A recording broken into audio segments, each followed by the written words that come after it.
أعوذ بالله من الشيطان الرجيم. بسم الله الرحمن الرحيم.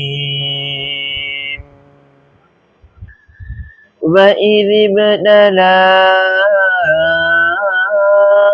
إبراهيم ربه بكلمات فأتمهن.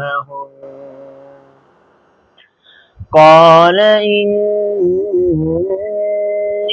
جاعلك للناس إماما. قال ومن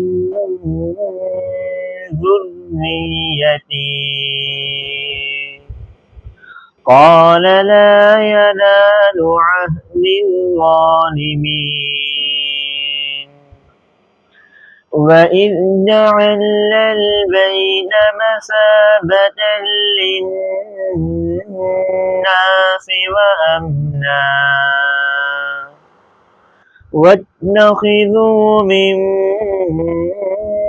مقام إبراهيم مصلى.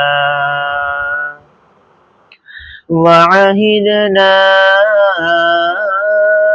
إلى إبراهيم وإسماعيل أن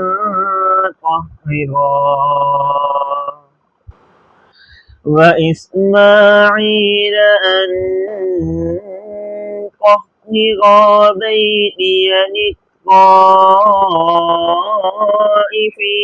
والعاكفين والركع السجود.